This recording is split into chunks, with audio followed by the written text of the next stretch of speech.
2004ஆம் ஆண்டின் டிசம்பர் 26ஆம் திகதி என்பது நாட்டின் கரையோரத்தில் வாழ்ந்த பல்லாயிரக்கணக்கான மக்களை கதறியள வைத்த ஒரு நாளாகும்.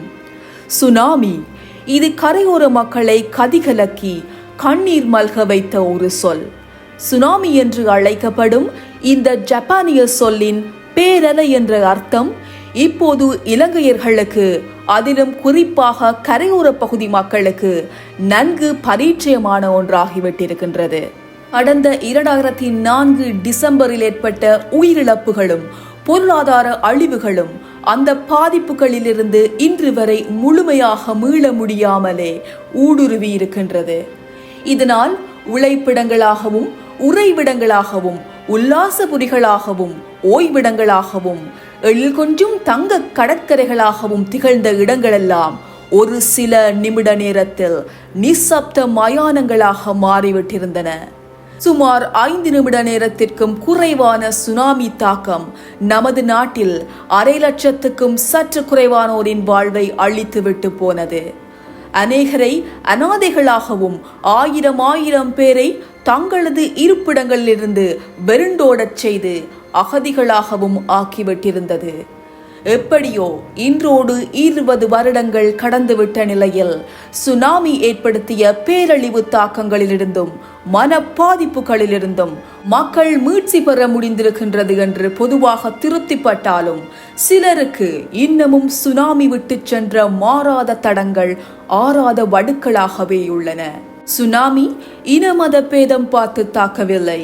வற்றாத அருட்கடலை தமது வாழ்வாதாரத்திற்காக நம்பி கரையில் வாழ்ந்த அனைத்து இன மீனவர் சமுதாயத்தையும் சுனாமி அழித்துவிட்டு போனது.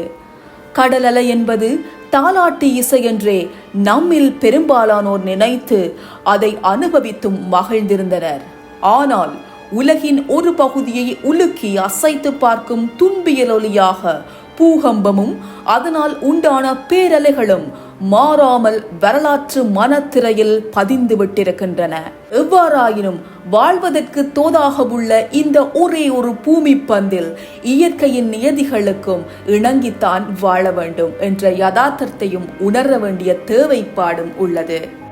யுத்தத்தால் பாதிக்கப்பட்டோரை போல சுனாமியால் பாதிக்கப்பட்டோரும் 20 வருடங்கள் கடந்துவிட்ட நிலையிலும் இன்னமும் அகதிகளாக வாழ நிர்பந்திக்கப்பட்டிருக்கின்றார்கள் என்பது மறுக்க முடியாத உண்மையாக இருக்கின்றது. நினைத்திராத பொழுதில் கண்முன்னே எல்லாம் சில நிமிடங்களில் நடந்து முடிந்துவிட்ட அந்த கோர காட்சியின் விளைவுகள் விவரிக்க முடியாதவை. இழப்பின் அதிர்ச்சியிலிருந்து இன்னமும் விடுபடாத ஏராளமானோர் உள்ளார்கள். சுனாமி காரணமாக தென்னாசியாவின் 11 நாடுகளைச் சேர்ந்த சுமார் 2 லட்சம் பேர் உயிரிழந்திருக்கின்றனர். இந்து சமுத்திரத்தின் மத்தியில் ஏற்பட்ட கடல் நிலநடுக்கத்தினால் அன்றைய தினம் காலை 8:20 மணியளவில் இலங்கையில் கரையோர பகுதிகளை கடல் பேரலை ஆர்ப்பரித்து வந்து தாக்கியிருந்தது. இராட்சத அலைகள் கடலிலிருந்து சுமார் 10 அடிக்கு மேல் எழும்பி வந்து கரையோர பகுதி கடந்து ஊர்களுக்குள் நுழைந்து உயிர்களை காவு கொண்டன. வாழ்விடங்களை வாரி சுருட்டி கொண்டு போனது, சொத்துக்களை அழித்தது. சுனாமி தாக்கத்தினால் பாதிக்கப்பட்டோர் அவர்கள் தமது வீடுகள், உறவுகள் எல்லாவற்றையும் இழந்து ஒன்றும் இல்லாத நிலைக்கு தள்ளப்பட்டார்கள். நெற்கதியான அவர்கள் நிவாரண முகாம்களில் வாழ வேண்டிய நிலைமை ஏற்பட்டது. அவ்வேளையில் இன, மத, மொழி, பிரதேச பால் வேறுபாடுகளை கடந்து மனிதநேய உள்ளங்கள் ஓடோடி வந்து உதவிக்கு விரைந்தனர்.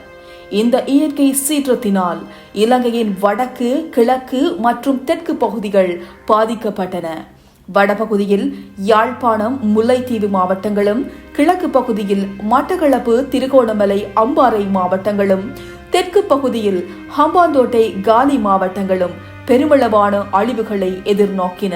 ஈற்றில் 2004ஆம் ஆண்டின் கிறிஸ்துமஸ் கழிந்த 26ஆம் திகதி ஞாயிறு என்பது இலங்கை உட்பட்ட தென்னாசிய நாடுகளில் 2 லட்சம் பேரை காவு கொண்ட மரண ஓலத்தை உருவாக்கி பல லட்சம் பேரை அகதிகளாக்கி அதிர்ச்சியையும் ஆறாத்துயரத்தையும் மாறாத சோகத்தையும் பதிவு செய்த நாளாக வரலாற்றில் இடம் பிடித்திருக்கின்றது.